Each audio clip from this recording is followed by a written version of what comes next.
Ladies and gentlemen, we are back for another Pie to Pie. I'm your host.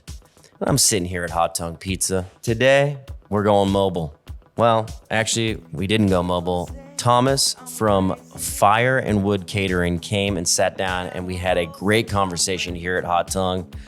We talked about his catering company that he has built literally with his bare hands, putting the truck together himself, putting the oven on top of it. We talk about how you grow a catering business from zero, which is not easy when you don't have a brick and mortar.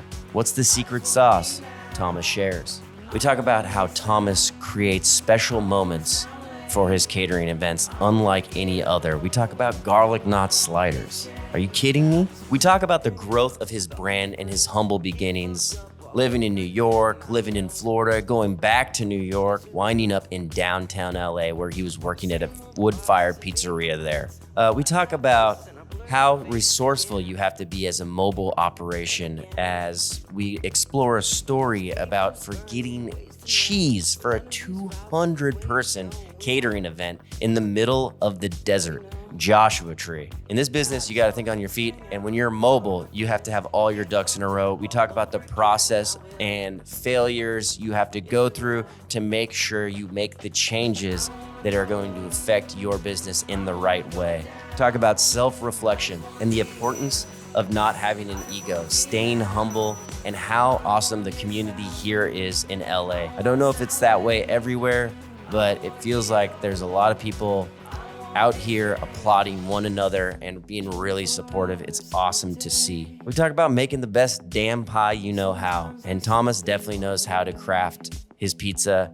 He takes catering very seriously, and I think he takes it to the next level, and you can see and hear that in his voice and on his Instagram. This quite possibly was the easiest pod that I have ever recorded because Thomas had so much good stuff to say. I'm pretty sure my word count in this one is 15, which I'm sure a lot of you are really going to enjoy. We had a great conversation. As always, I know you are going to enjoy it. I agree with him when he says that Nas might be the greatest MC of all time. So shout out to Nasty Nas. If I ruled the world and everything in it, sky's the limit.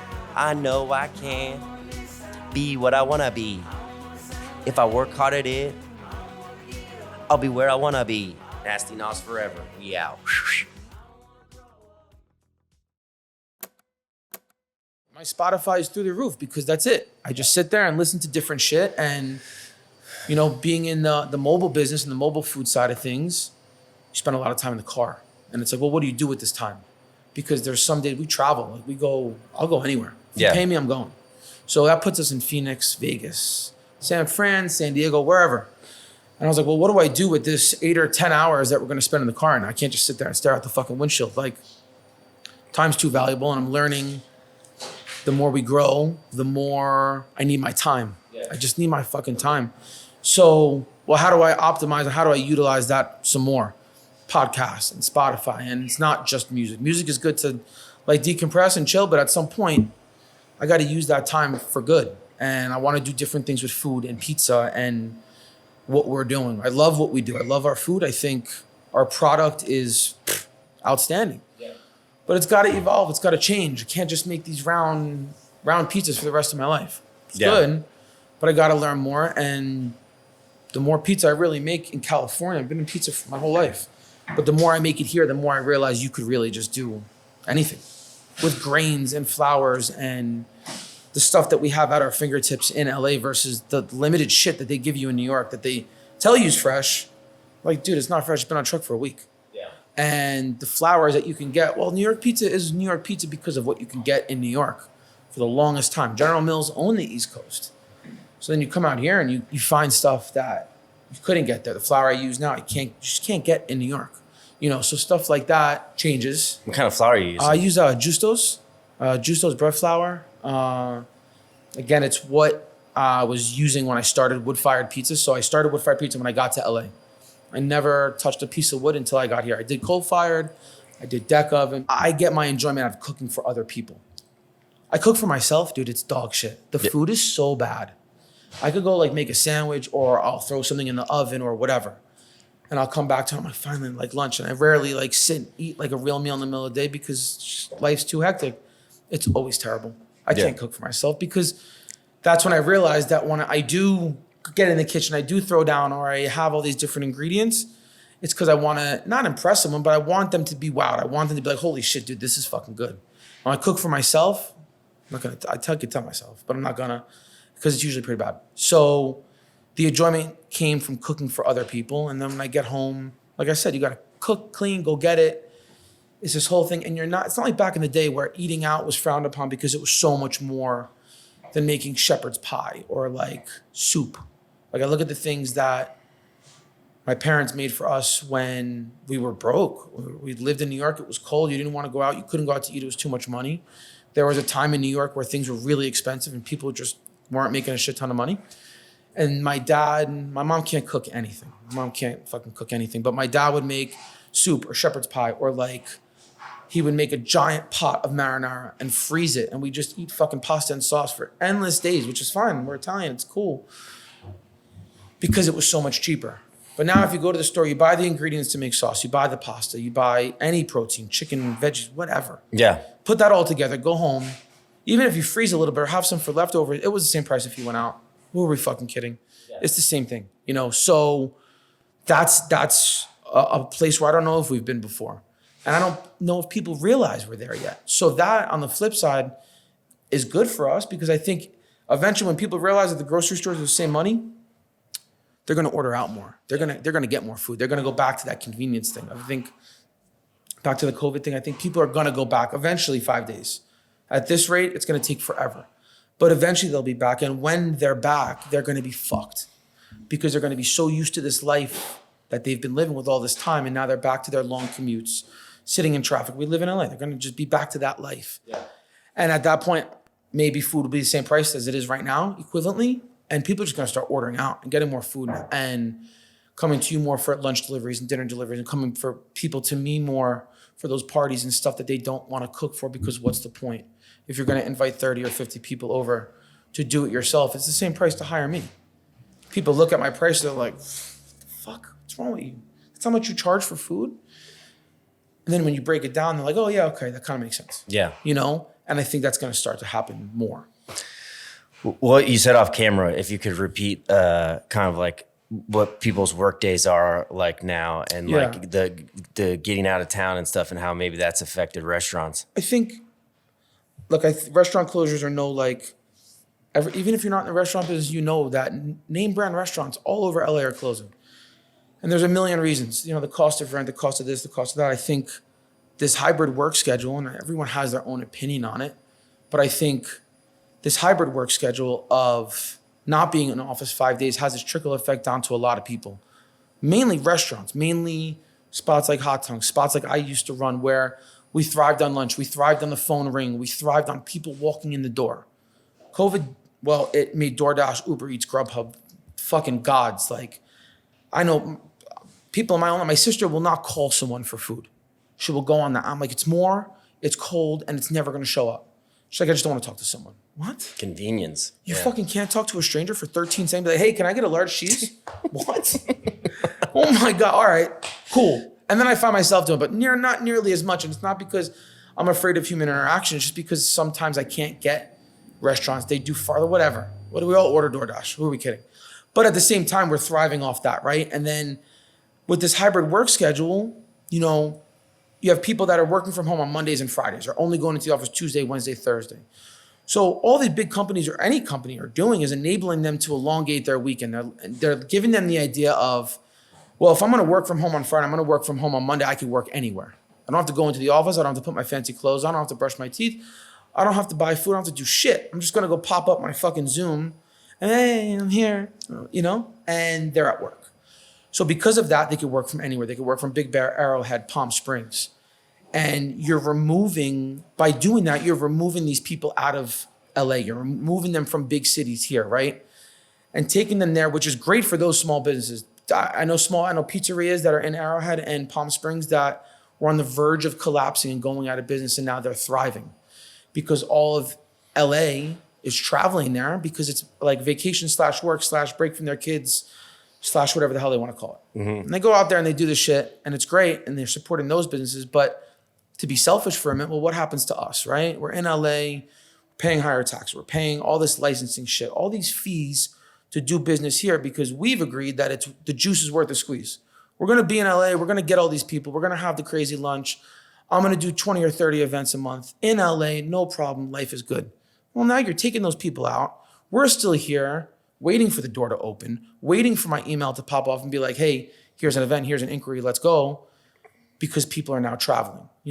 I've done what I've done for a really long time, and I've done it for 6 years, this mobile food thing. And back in the day, pre-COVID, all of my business was in LA. I only worked in LA. I would leave from time to time if the job came up. Now, post-COVID, I do about 20% of my work here in LA, like where it's a 20-minute drive from our kitchen.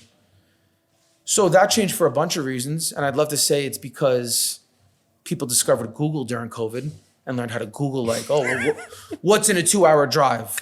Who's breaking the mask rules? Who voted for Trump? Who did this? Who did that? And found themselves in places that no one knew existed. And it was great. Politics brought people together to small towns. They left here to try to avoid something that they weren't avoiding. There was COVID everywhere. What are you guys kidding? You're not going to go to like Big Bear and not have COVID. There's just less people. There's still COVID. So it let them know these areas were there, and now they're doing events in these areas. They bought houses in those areas. Back to the hybrid work schedule. People literally left their house in LA. They sold it or rented it or whatever people in LA do with a bunch of money, and they kept them or whatever, and they bought a house in Big Bear or they bought a house in Palm Springs. They're like, I'm just going to live here for the summer. We'll work here. My husband, my wife, we're all remote. The kids can spend the summer out here, and they spend 3 months out there. So now they're doing more events out there. Now they have a house, or they know someone with a house. So a lot of our work has gone from being in LA to outside. We went from, I would say I charged travel on maybe 10% of my jobs pre-COVID, and now I charge travel on 80%, 90%. And that's not because our travel rules have changed. We're just traveling. We're just going further. And we try to determine why is that. Is it the marketing that we're doing? Is it the work we're going after? Is it the work that's coming in? Is it the fact that we just don't give a shit and love a good road trip? It keeps us on our toes to drive for 4 hours and like kind of be all mellow and stuck in traffic and everyone's kind of chill and we pop up to a 250 person wedding. Their energy's all the way up here. We're like, okay, guys, we got to wake the fuck up, get to work. We have 250 people to serve in 2 hours. The road trip was great. And then the worst part is we're going to do all this. We're going to pack up and we're going to go right back home. And if it's on a Friday, we're going to do it again tomorrow. And if it's on a Saturday, we're going to still do it again tomorrow. And we've probably already done it on Friday. So it's the road trips added in this element of kind of what the fuck for other people. I love road trips. I love to drive. I love being out of the restaurant. I love being in a different place, doing what we do, doing what we love. But to hire people sometimes and be like, yeah, you're gonna come into work at 11 a.m. We're not gonna serve food till 8 p.m. and you're not gonna get home till 2 a.m. Long day. But for a good portion of that day, I'm gonna pay you to sit on your ass. Sit in the car on your fucking Game Boy, reading a book, sleeping, looking out the window, whatever, eating, who cares? Yeah. It's still hard to tell people that because some people are like, wow, I'm still out of the house for 18 hours or 15 hours. I'm just like, yeah, but you're only working for 4. Yeah. And you're getting paid for all that time. And it's tough to explain that to some people. Some people are just like, I'm not down. I want to and I get it. It's a long day. It's a long day. And it's a long day whether you're working or not. And like I said, the problem is that when we get there, everything else that we talked about in the car, all the chill, the fun, kind of goes out the window momentarily. We kind of just have to forget about all that and put game faces on and perform. I played an instrument when I was a kid, and I don't know why I was never good at it. I think I was never good because I just didn't care enough to be good. And I compare that a lot to what we do now in the sense of with anything, you got to just practice. It's like that 1,000-hour rule. They say you mastered at 1,000 hours. Have you? Because I've made pizza for well over 1,000 hours, and I can tell you firsthand, my pizza is getting exponentially better. Our food is getting exponentially better, and we're 2,000 or 3,000 hours in. So you continuously get better. And I never put the time in because I thought it was lame. And I was like, fucking saxophone. Thanks, Mom. You couldn't get me a guitar? Yeah. Got me a saxophone with fucking Kenny G? Kenny G's the man, though. Yeah, but you don't know that when you're 7. When you're 7, you get made fun of for then playing you the grow up and but you then realize and you're Kenny G's a Jesus, motherfucking G. Dude. Why did I put the saxophone? I could have been Kenny G with no hair. Exactly. I know the curls get the girls, but come on, the saxophone really gets them. So like, I put down the saxophone. But going back to that, I put down the saxophone. I put it down because I was unable to handle the pressure at the fucking school recital or play, whatever it was. And I got on stage and I sat there, and you know, it has a reed, a wood tip, and I broke it as soon as I sat down. I was like, "Fuck, this is gonna sound like shit the rest of the time." And I couldn't get it done. And I got off stage and I was just like, "Mom, like, fuck that, throw that out. Like, I'll go back to playing a sport or reading a book, anything but this." And now I do what I do, and I try to explain it to other people, whether it's staff or someone who doesn't know the industry or someone who does know the industry. And it's like you're performing. This is really long build up. It's hurry up and wait. It's all this getting ready. You sit in the car, and then the second you get there, you got to be on. And wedding coordinator, primarily, now we're in the wedding business. How we got there, I don't know. We do a lot of weddings. They're all chaotic, dude. They're fucking crazy. They're all different. Even if they're at a venue we've been to 30 times, they're all different. All the coordinators are dude, I should have been a wedding coordinator. You want to talk about the life? Should have been a wedding coordinator. I don't know. Because that's probably a very tough job. It's not, because you could totally shit the bed and just blame all the other vendors, and it's all good. So it happens a lot where everyone has a different budget for a wedding. And like a lot of things, you get what you pay for, and it's tough to plan a wedding in 2023, 2024. It's expensive like everything else.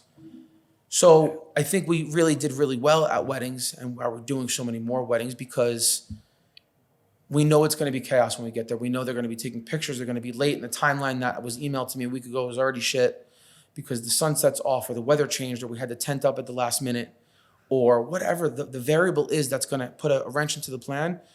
We've kind of learned to get there and just be ready. And it's like performing. You're going to go on stage. You're going to perform. You need to wow everybody for 2 hours. And then we're going to pack up and go. But for those 2 hours, we have to be perfect. And as much as I've chilled and calmed down and slowed down since I left New York, for those 2 hours, I find myself right back to where I was. Because we're caterers in the sense of, yeah, we cater food, but we're catering an experience. Yeah, our food could be really good. It's hot. It's fresh out of the oven, blah, blah, blah, whatever. Well, we have to give an experience. You know, doing these big events, whether it's corporate or it's a studio job or it's a wedding, they're spending a lot of money, and it's something that they may only do once in their whole life, right? So if we're going to do a wedding and we're the food at that wedding, that's a lot of pressure, you know? And now we've expanded the business, and we offer bartending and bar service and valet and DJs and kind of all the other third-party vendors you need to get. So we're more of a one-stop shop. So if you're planning a wedding, you do that or you facilitate those I facilitate it. So some stuff like we do ourselves. You're not shelling pizzas and then No. Sometimes again, you got to be ready, right? Yeah, so ideally, like if I have a perfect world, I pull up, we set the food up, the bar's already there, we're good, valet's good, I'm making money on everybody. Nice. I farmed it all out. Everyone showed up on time, no bullshit, we're good. I just get to make some food. That was what I had in my head when I was like, I'm just going to find all these great local small businesses to partner with. Yeah. That I can farm them work. I could advertise it. Yeah. And take a cut. Yeah. Right? That's the East Coast way. That's how unions became unions. It's a hustle, baby. Just send it out. And for me, on a consumer side, is why do you don't want to make 90 phone calls to plan an event. You don't want to call everyone individually. You want to call one fucking guy and be like, hey, here's what I need. Here's the budget. Do it or not, but great. Hopefully you do it well, right? And then it's up to me to now get that done. So I can't have this warehouse filled with food, pizza ovens, chairs, tables, linen, music equipment. I wish, but it's not most beneficial for me. Yeah. What's most beneficial is I have a valet guy that we use. I have a couple DJs that we use, photographers, floral, anything that might come up. The bar, we supply ourselves, right? So bartenders, I use a staffing company that they provide the staff. We provide everything else. We provide the liquor, the mixers, the fruit, the bar, if they need a bar, anything like that. And then everything else I farm out. But I mainly did it, so I can make money. It's great. It's gonna put us one step above some other guys that do what we do. But it's also, I want to be easy. I want to cultivate and cater that experience that, hey, I call Tom. Tom got it done. It was fucking great. It was one phone call. I want to be that guy. I want the goal for Fire and Wood is to not just cater pizza. As much as I love pizza and I never want to veer away from pizza, and that will always be the root of what we do, the goal is to turn it into something bigger, into something that my whole family can live off of. Not like, oh, I can put food in my kid's mouth. The dream is to be able to facilitate what my parents couldn't grow. My parents were entrepreneurs and it was tougher back then. They had kids. I don't have kids yet. I don't have a wife. I don't have these things that slow other people down, not in a bad way. Everyone makes life choices. Yeah. My life choice, and I didn't know it when I started this business, was to marry the business. Mm-hmm. That my first thought in the morning is the business, my last thought at night is the business, and everything in between is still the fucking business. Yeah. I didn't know that's how it was going to be, but that's how you make money. You just have to marry it and live it and breathe it, eat it, shit it, all of it. And when I got to that point, it was about, well, how do we just do more? And how do I bring my family into this? My sister moved out here. I put a second truck on the road. And it was great. Built this whole truck by myself in our warehouse. I ripped it apart. I painted it. We put an oven on it. We did all this cool shit and built this mobile oven. I did it with my bare fucking hands, the same hands that make pizza on weekends. And to me, that was the coolest fucking thing ever. My dad used to build hot rods. And to be able to do that myself was awesome. And I fucking built it. And I'm like, oh, who's going to drive it? Because most of my employees don't drive and shit. I love them, but the ones that do drive are not going to drive anything that I own. Some of them haven't fucking destroyed it. Yeah. And they're great. They're great at what they're great at. Not driving. It's not one of their great tasks. So especially one of those trucks. Yeah, they're heavy. That's not a regular car. It's not a regular car. I have more oomph to it because I built it myself, but it's also expensive. It's the root of our business. So if it gets fucked up, we're stocked on the weekends. Thank God we're busy, but we'll do 2 events on a Friday, 2 or 3 on a Saturday, and then another one on a Sunday. So if someone fucks that truck up on a Friday, well, what do I do now? Yeah. That whole truck is my business. The other trailer I have, that's the business. They're guarded under lock and key because I hear horror stories from Chadwick at Tudo's, Pablito's Pizza, a bunch of guys that I know around LA that have had their shit stolen out from under them, right? Yeah. And it's not, okay, you lost your oven, you're fucked. You probably didn't have enough insurance on it. It's hard to insure them. It's hard to tell an insurance company, hey, on paper, this truck is worth $10,000, but I have $70,000 into it. And it's literally my whole business. They're like, fuck you. Yeah, we'll give you $5. Exactly. So that's bad enough. But then it's like, Bob, thanks for, we're coming. We're not coming.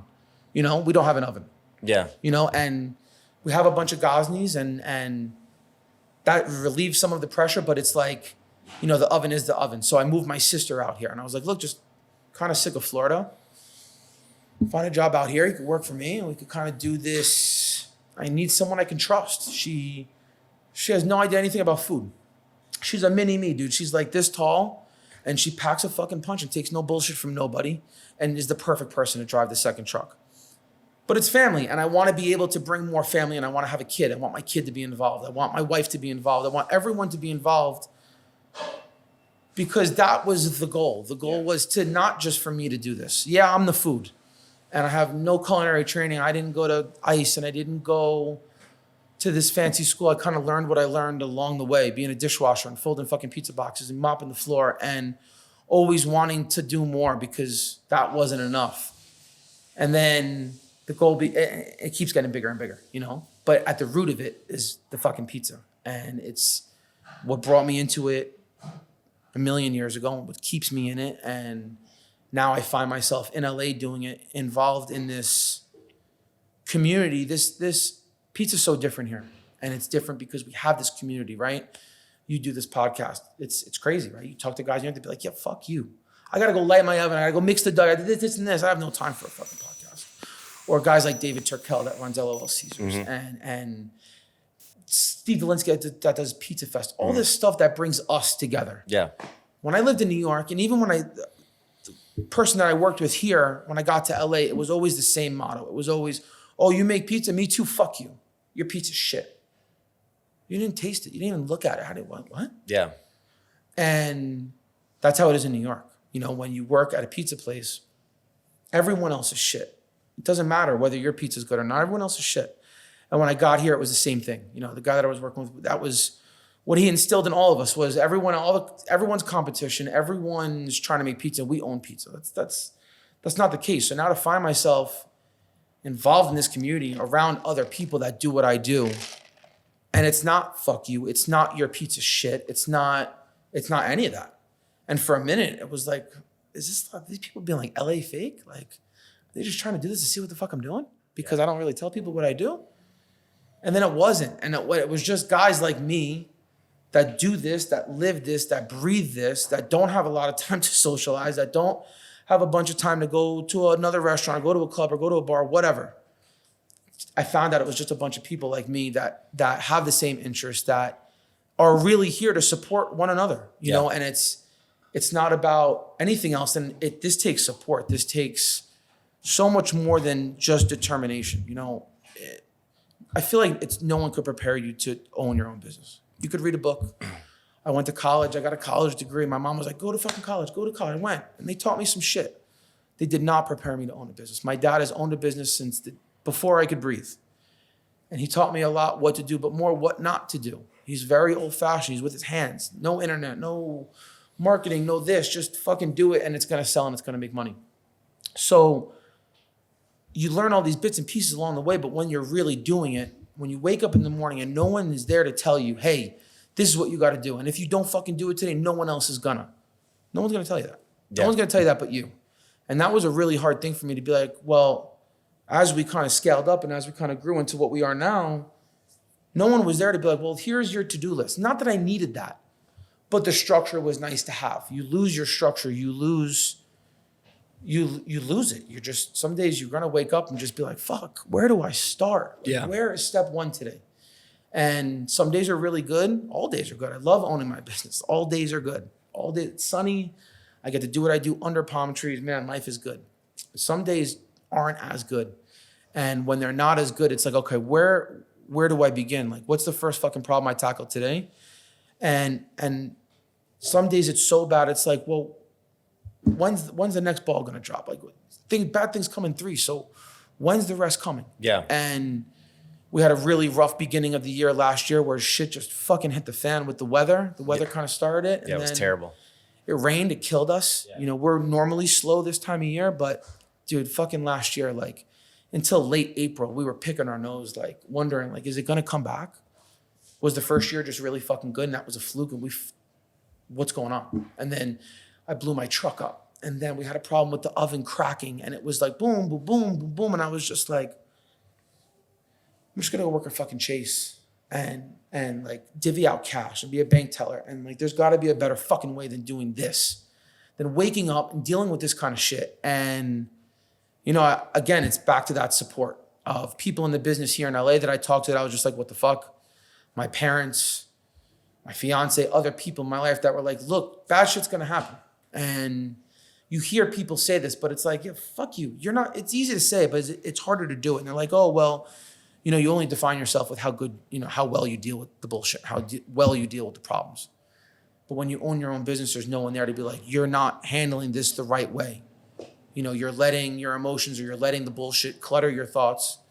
And there's a better way to go about this. There's no one there to be like, to tell you that. You got to be able to step back and be like, am I going about this clearly? Am I thinking about this the right way?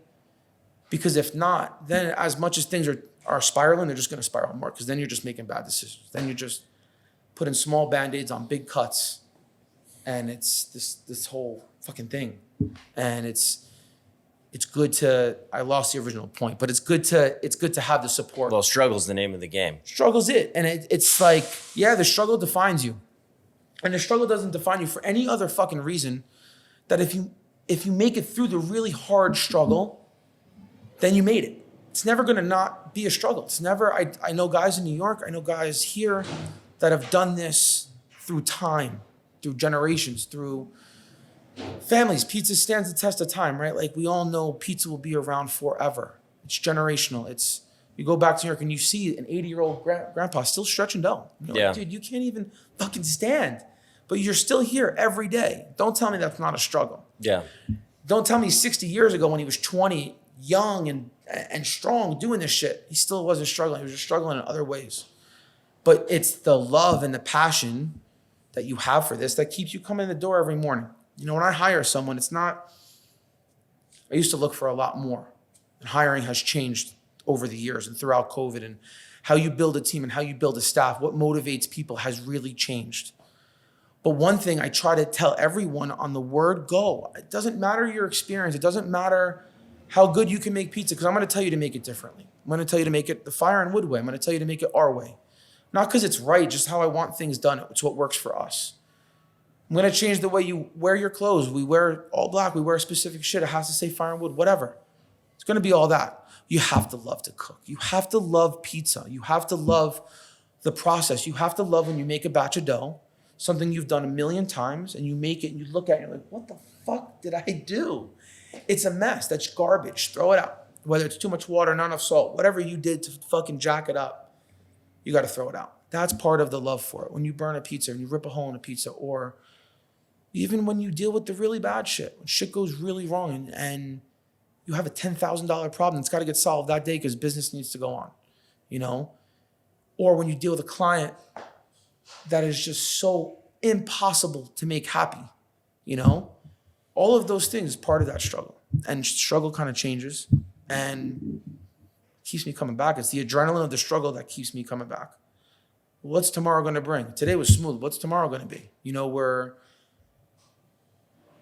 it's the adrenaline that I find keeps me there, because it's not that day to day. It's not I go to an office, I sit behind a computer and I kind of do the same thing. We all do the same shit. We all have our routine. We all wake up, we drink our coffee, we say hi to our kids and wife. We come to work and do whatever our job is. But depending on what you do and how you do it, is really the definition of a routine.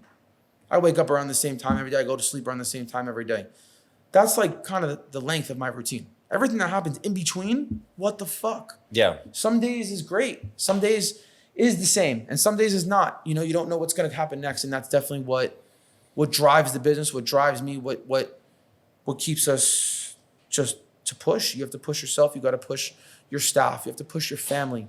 You know, it's hard on everyone around me the way I work. You know, I work when we're busy, you know, March through October, I'm out of the house 80, 100 hours a week. I'm gone. So it takes that support from everyone, and it takes a struggle from everyone. And again, hopefully the juice is worth the squeeze. Hopefully this turns into what I want it to be. It's not that it makes me rich. I don't need to be rich. I know everyone says that. I don't need the big house. I'd like a big house. I'd like a house that I'm comfortable in and have a bunch of nice fucking cars in the driveway and a pool and all this shit. But I just want to make people happy through food. I want to make good food and pass that along. You know, I came from a family that my parents didn't really cook. They weren't like cookers. My mom can't make instant fucking mac and cheese. And my dad, God bless him, he cooks, but he makes the same 5 things. So my grandma cooked. My grandma cooked for us. And it's like, growing up, my grandma was my best friend. My parents were young. She kind of helped raise me and help cultivate me as like a young adult. And I watched her cook for us and my cousins and my family.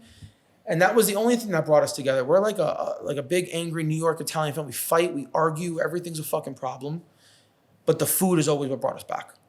And I took that and tried to give that to other people, whether it's at a wedding or it's at a studio event or corporate event. People don't know each other. Everyone's got to break the ice.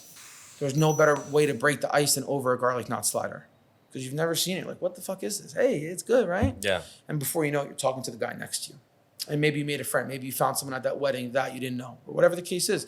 But food is what does it. This table, this environment is what does it, you know? So yeah, it's interesting, you know, because it sucks. It's hard. It's fucking, man, no one could have gotten me ready for how hard pizza and food was going to be in any environment. I did it for a restaurant a really long time, and the restaurant it was good. It was fun. I loved it. But now the mobile, again, back to that, like thriving off the adrenaline of the struggle. Doing pizza mobily is tough. And there's a bunch of guys that do it, that do it really well. I do it at a really high level. But I did it with someone else before COVID. And at the time, like I said, it was kind of fuck you to everyone else. I didn't know there were so many other guys out there doing it. And when I got back into it, I still didn't know. And then I got back into it and found out about all these guys that are, again, doing it at such a high level. I was like, fuck. I just ordered this $50,000 oven. Did I do the right thing? There's already guys doing this shit. And there's so many guys doing it because they love doing it. And some of them were bred during COVID. Some people didn't even know they liked making pizza.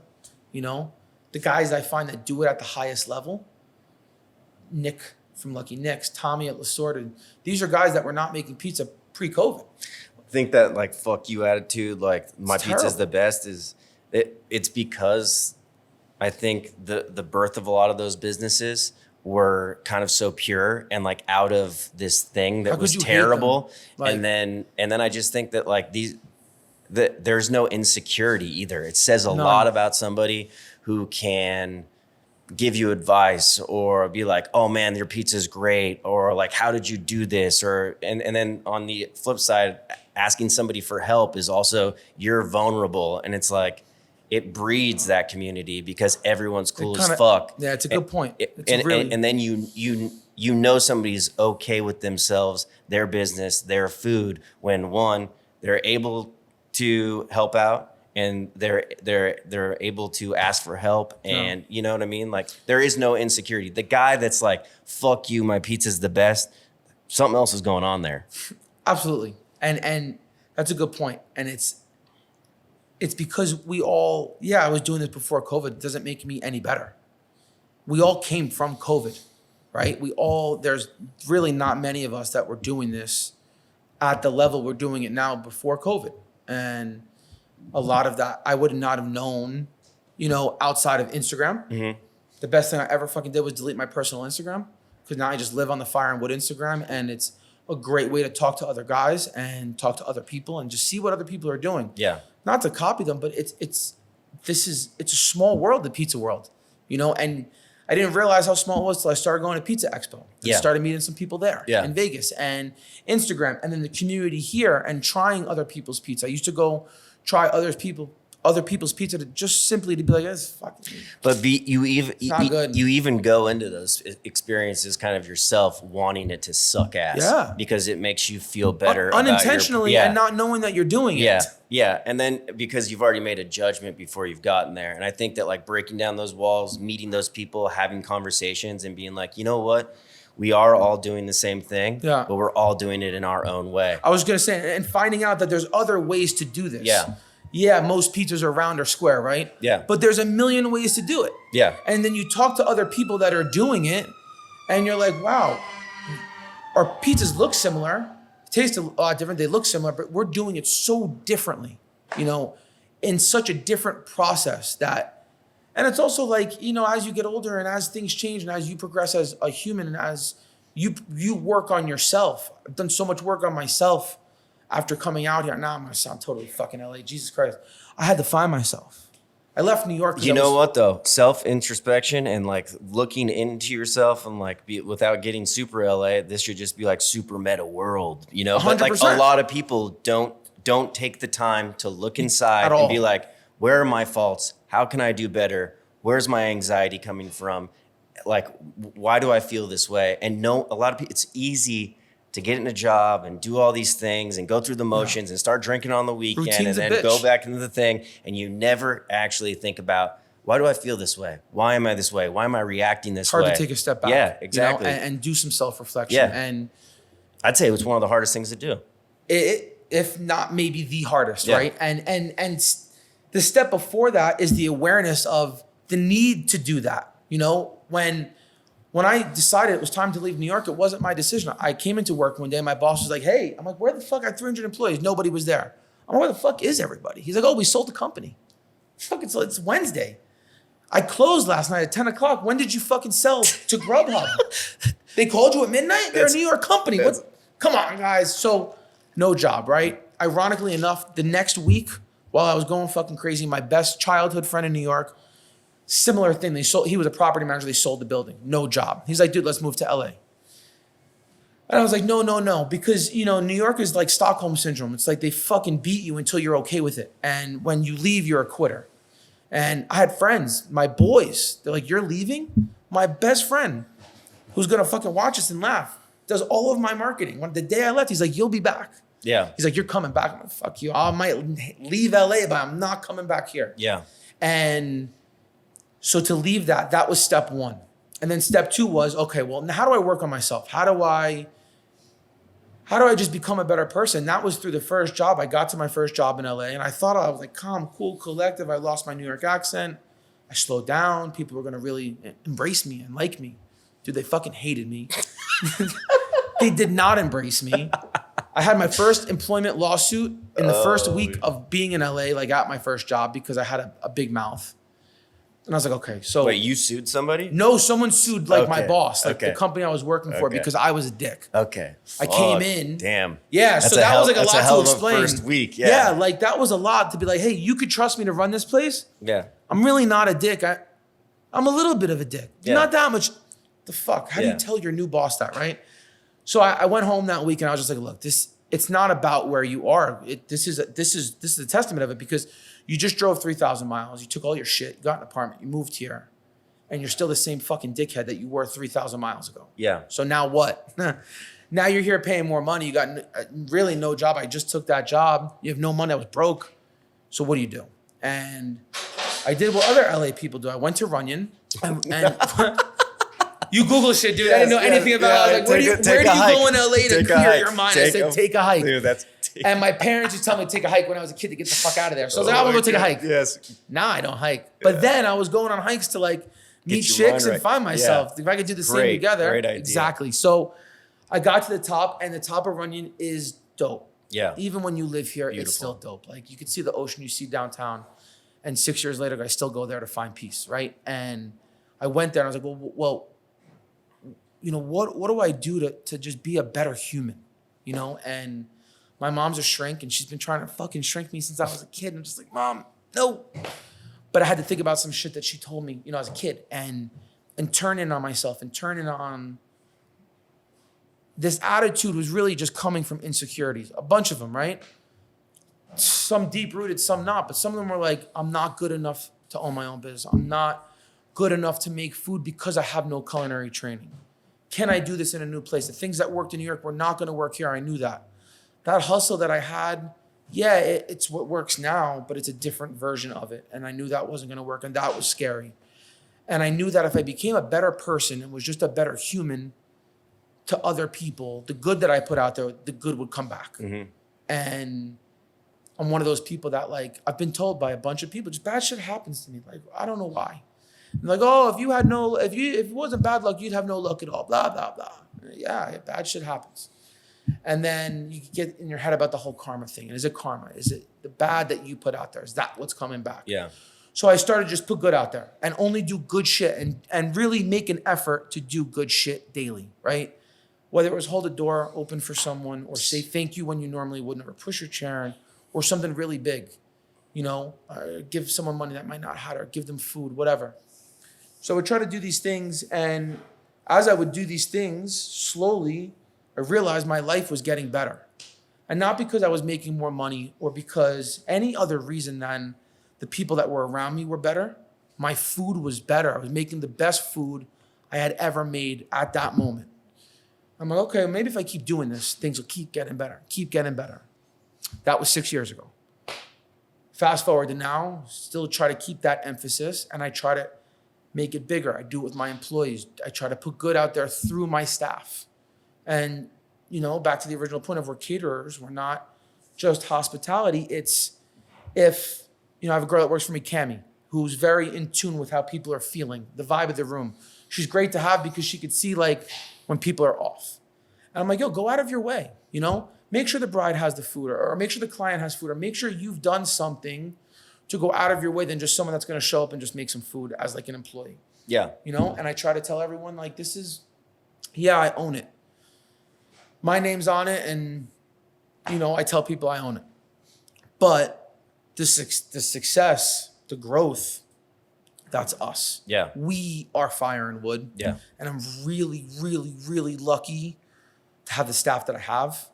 The majority of my staff has been with me since my first job here in LA, which is a testament because, like I said, I was an asshole. But they stuck with me then, and they believed in the dream. And it's not the dream of we're going to make really good pizza. It's the dream of we're going to make something great here. Yeah. Through food, through what we know. We're gonna make Fire and Wood a household name, not in just the catering world, but in LA.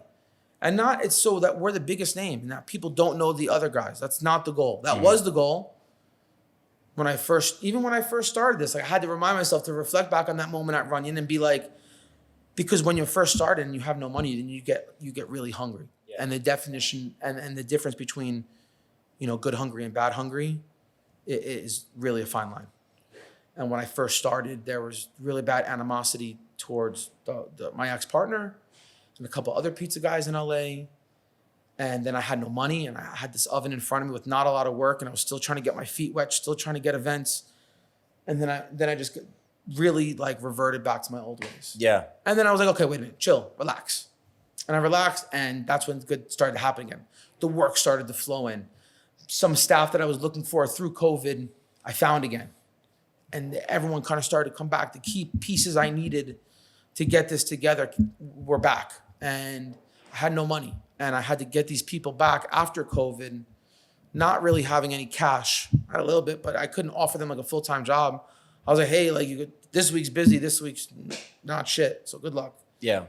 And it was, how do we get through that? And it was, again, putting the good out there, like just being nice, taking care of them in the sense of if I was eating, they were eating. Yeah. And we got through that. And now we're kind of through that. And now we're just in a different phase of the struggle, of the growth.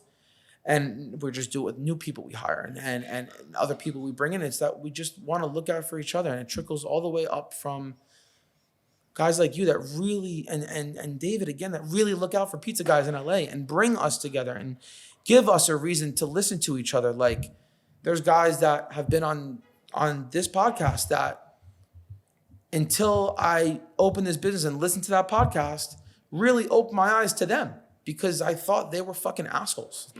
Yeah. And I listened to them on this podcast and I'm just like, wow, you know what? They're probably a lot like me. I come off as an asshole. Because the way I talk, I'm real frank, I'm real direct. Some people take that as I'm a dick. Yeah. And I do the same to other people. And I heard them on this podcast or David will hit me up and be like, hey, let's go grab, let's go to Petramale, let's go grab lunch with, and I'm like, oh, I'm good on that fucking guy. I really don't want to be around him. But then I talked to him and realized those are just things that you get through social media, you get through Instagram or what someone else has told you about them. So to be involved with the support group and be around this is good. It's great. Yeah, I think getting into your head about, maybe a small interaction, but like anytime I've ever reached out to anybody, 99% of the time in the pizza industry, they have been warm and awesome and great people. Yeah. And to go back to what you said about like how you were like negative self-talk and like making small like positive changes, even if it's just like opening up a door, putting, or like big changes, saying thank you to people. I would say that like that probably made you feel good about yourself. And that's the root of it. And yeah. And then your situation starts feeling a little brighter and then you treat people brighter and then your existence gets a little brighter and it's like COVID, here. It just spreads, yeah, right? It just spreads in a good way. In a good way. Yeah. And it's like to be the root of that is amazing, right? Yeah. And that's where the self-gratification comes from now. Because I'm happy in my life. I'm able to make good food. I spread those good vibes through my food, right? We go do an event for 300 people. 300 people love the food and I just made them happy through my food. Yeah. My staff is happy because I'm not an asshole. Yep. I'm coming in with a smile on my face. I'm shaking everyone's hands. I'm thanking them for being there because they thank you for being here. Like to pay someone is not the thank you. That's just the exchange of they worked. That's the fucking agreement. Yeah. But I always make sure to thank you for coming. And that was a pre-COVID thing. That was because I'm appreciative that they came in today, and it's like, spread that through your staff, spread it through the food. It's going to just keep growing, but you can't do that until you're comfortable and happy with yourself. If you cancel out some of those insecurities and you talk to yourself about it. Like when I was a kid, dude, people would pick on me because I would talk to myself. I had an imaginary friend.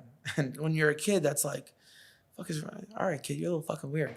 Great imagination. You have a good imagination. It's exactly what it is. And that translates down into I still talk to myself. Yeah. Just do it in a different way. I ask myself what I think are the important questions. Did I do a good job today? As much as I have people in my life that are like, everyone's biased in my life, dude. Everyone's gonna tell me I'm doing a good job. Of course, yeah. You know, to the outsiders, I'm rich because I have a business that somehow has stayed on its feet for 2.5 years. Yeah. And we're building, we're growing, we're adding more trucks. We're like, oh, This guy's must really be doing well over there in California. Yeah. Shut the fuck up. Yeah. You have no idea. Yeah. And other people that are like, you know, yeah, he's so good. Well, it comes from yourself. Yeah. You got to be happy. You got to be here to go do that. Yeah. And you got to be able to ask yourself, like, am I doing it? You know, these biased people, they're going to tell me I'm doing a good job. My mom would call me daily and tell me she's proud of me. And other people, my grandma, my fiance, my sis, they will all tell me how my boys, their girlfriend will be like, you're crushing it, like, great job. Because that's what it looks like on Instagram. And that's the point of Instagram, right? Yeah. For some people. Yeah, definitely for some people. I try to post it all. I like to share the bruises. I try to share the bullshit because Yeah. it's not all, you know, kisses and rainbows through this. And I try to reduce on the fakeness on social media and just kind of show what it is. This is who we are. Yeah.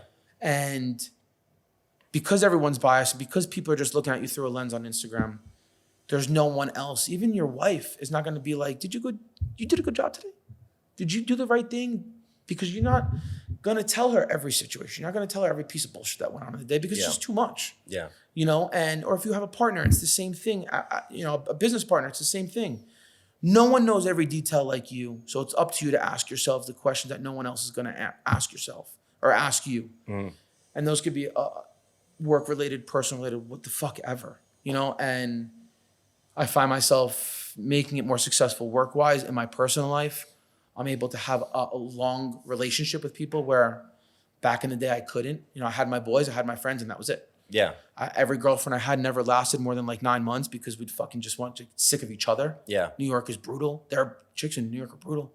Guys in New York are brutal. So I never had those long-lasting relationships. I never had a lot of that stuff. And now I'm at a place where I just want things to be constant. And they're never going to be, I own my own business. They're never going to be just like this, like just a straight line. You're always going to be on that graph of things going like this. And it's all over the place. But if we can get to a place where every day you wake up and there's a smile on your face and you feel good about what you're doing in your personal life and in business, then dude, why else are you here? Like, we all want to make money. We all want to grow. We all want 1 million stores or 1 million trucks. But really, you just got to be happy, dude. You just got to wake up every day and know that you're doing the right thing. And if you're not, that you're on the track to doing that. You're on the path to what your goal is. Goals are really important. Yeah.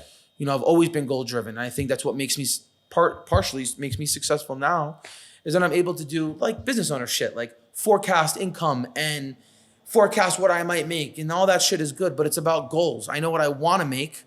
So, well, that's the goal is really close to what I think we're going to do, because I think I'm able to achieve those goals because they're in reality. They're not like we all have goals here, here, and here, and there's different levels of goals. Some are up in the fucking clouds. I want a 10,000 square foot house with a Ferrari and all the shit, and those are up there. But then there's the goals of, well, I just want a house that's safe with a kid and a wife, and that's newer and stuff like that. That's more realistic. And those are the goals that, and then there's the immediate goals that are right here that like, okay, fuck, it's a payroll week. It's the first. Yeah. And the truck's fucked up. Brutal. Right? Brutal week. Yeah. So those goals then become just shit to do. And it's kind of like that cycle of constantly working on your goals, working on yourself, working on your food, keeping things different and evolving.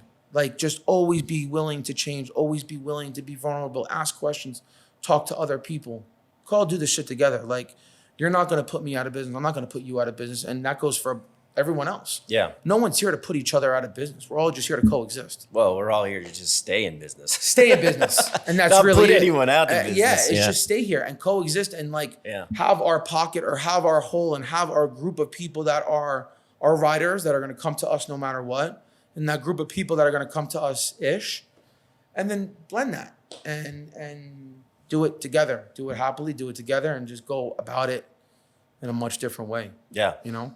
So, but it's constant reminder. It's constant like, yeah, you know, and it all relates back to the business. It all comes back to one thing. Like, you know, to bring this back to a pizza podcast, like, this is about the fucking business. This is about, how do I make a better experience for the people that are paying me? Yeah. I want to grow the business. I want people to continue to come back. Yeah, we do Google marketing, we do SEO, we do Instagram, we do Facebook, do all this shit. I want clients through word of mouth, and that's it. Yeah. I want someone to hit me up and be like, yo, I spoke to so-and-so. They hired you. They said it was a fucking unbelievable experience.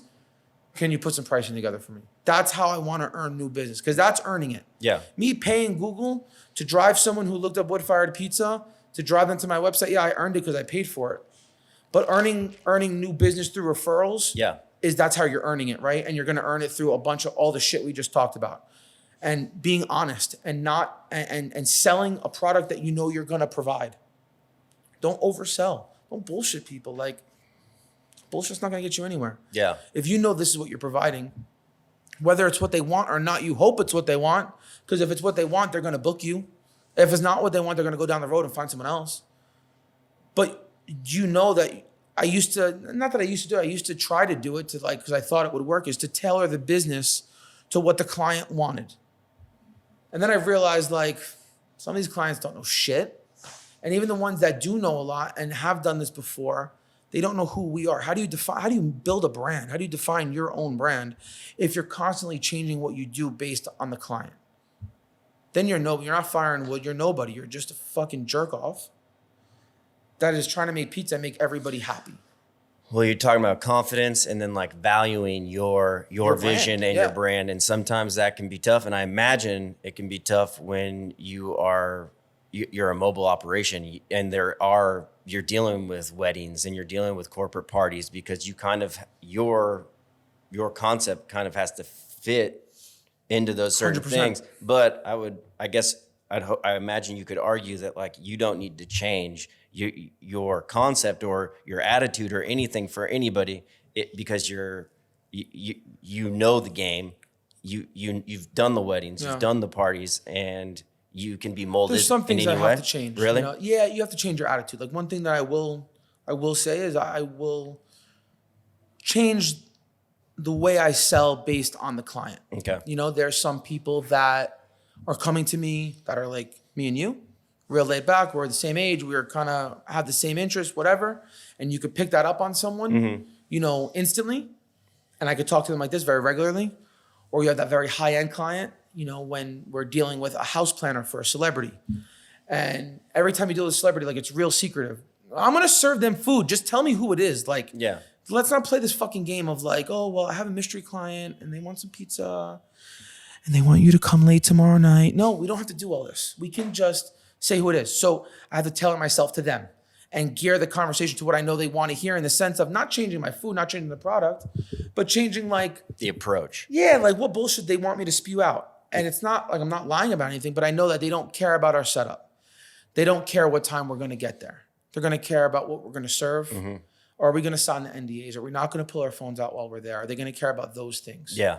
You know, when I'm dealing with a studio clients, again, the same thing. They don't care if we're going to use a black tablecloth, a red tablecloth, whatever. Yeah. They don't care what the truck looks like. They don't care about anything. They care about how professional we're going to be on set. Are the guys that I'm bringing going to pass the background checks if needed, or whatever paperwork is needed to get on, COVID test back in the day?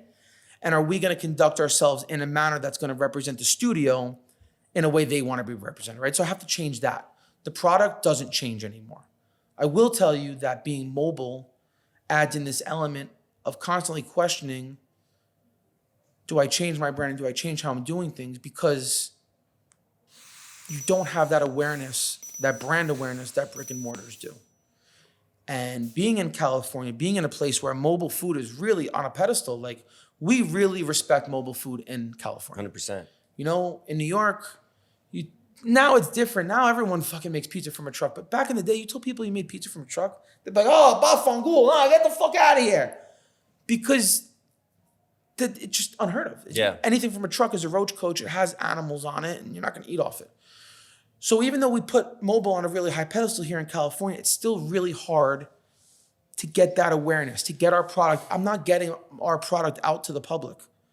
I never realized how hard it would be to build a brand that isn't available to the public. And it's great because we've built something that people want and really want and is not available to the public. They can't get their hands on it. Because we're in LA, people value that shit. Yeah. Again, in New York, you can't get your hands on it. fuck you. Yeah, here, the less you can get. The longer the line, the more Scarcity. faster it's gonna sell out. Like, ooh, I'm running. Yeah, you know? I gotta have that. And there's a bunch of guys mobily that set up in the same place. You know, you drive past any Yeasty Boy truck, any bagel truck that he's got, and the line is like down the block. Yeah. And then people are like, oh, what's that line for? It's for bagels. They gotta be good. Yeah. And they are good. Yeah. And that's why people wait. So that plays in our part. But what doesn't is like, oh, well, you know, we want to book an event. Can we do a tasting? Nah. I do pop-ups once in a while, but it's really, I know one person that makes money on pop-ups, that has busy pop-ups, and that's Nick Camacho. Yeah, no doubt. Any other pizza guy I know that does pop-ups, they're doing it for the same reason I'm doing it. Brand awareness, marketing, tastings. That's where I do my tastings. Yeah. I have a really good home. I set up at one place at Brew Yard in Glendale. I set up there because it's close to home. Yeah. It reduces my overhead. They're cool with me having the tastings there. They allow kids, so it's like it's a family environment. They could bring people too, but I can't do tastings, right? I can't. As much as I would love Dave Portnoy to try my pizza, he never will. I could sit here right now and say the chances of him trying my pizza are very slim to none because we're not open to the public. Yeah. You know, I do a bunch of stuff that other caterers don't do. Like I make a new t-shirt or hoodie for everything. Every experience we do, I make another shirt, right? I try to build the brand that way. I try to have a really good Instagram. But there's still that really large group of people out there. Like, you don't have a brick and mortar? I'm not coming. Or you're not on Yelp? And I'm not on Yelp because I'm not gonna pay for it. Like, we picked Google. We have really good reviews on Google. I can't do both because it doesn't make sense to do both, right? And so there's people or parents, you know, now that we're doing so many weddings, a lot of times the client is the parent of the bride or groom. Yeah. And they're just old and they're old fashioned and they want to use a fucking phone and they want to talk to me. And it might be a flaw. Everyone does shit differently. I don't answer the phone, the work phone. I can't. Google fucks with me. And when I was answering the phone, like, yeah, can I get a large cheese delivered? Yeah, I know. We did Google advertising. Large cheese We got delivered? the What the weirdest fuck? shit. Yeah. Like, this isn't Domino's? Yeah. And at first I just thought it was my boys fucking with me. I'm like, guys, you gotta stop. We have a group chat. I'm like, yo, stop fucking calling me for real. Like, this is not funny anymore. That's like some dude from Palmdale asking you and for then a I fucking realized delivery. it was just Google just being a mess. So that really veered me away from the phone, right? And then I really only do things through email because the people that really want you, the people that are not tire kickers, are going to email you. They're going to have their questions. They're going to kind of have direction of where they want to go. You know, the people that hit me up and like, hey, we're loosely planning an event for next year. Don't know the guest count. Going to be somewhere in LA. I don't even answer. And it's because time is really valuable. And if I waste my fucking time talking to someone that doesn't even have an event date or a guest count or anything, I can't be attached to it at that beginning in the process. I got to go with the people that are way more further. How much time do you waste though giving, like, maybe dealing with like estimates and stuff? My God, that's whole, it's like you get to. So we're at a place where that's the majority of my day, right? So I'm not a computer guy. I'm not like a paperwork kind of guy. So like this morning I was here at 8:30 to meet with you. I was up at 4 because Monday mornings are my morning to get through weekend shit. Yeah. I have like an away message that's like, if you email me on Fridays, Saturdays, pretty much fuck off. I'm on the road. Like, and I don't want people to softly fuck off. Yeah, like politely, please fuck off. Yeah.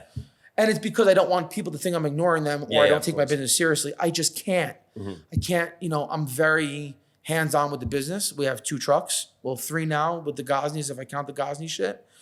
I drive one of them. I'm the only one that does destination work. So I'm the one that's driving to Palm Springs or I'm driving to fucking Phoenix or Nevada. Yeah.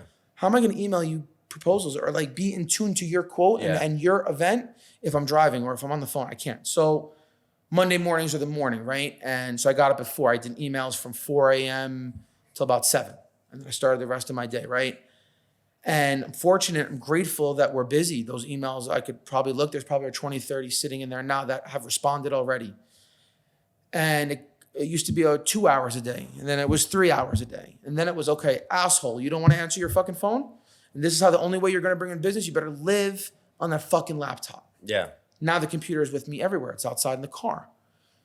Because I need to have it. I need to be accessible. I need to be able to answer these emails because this is how we're bringing in the work. If I'm not answering those emails, how are we getting the work? Yeah. How are we signing the contracts? It's a process to book. Yeah. It is a grueling process to book because I do things differently than most people do. than most caterers do, right? In the sense of I don't offer packages. I don't offer like package A, package B, package C. Yeah. I don't do it.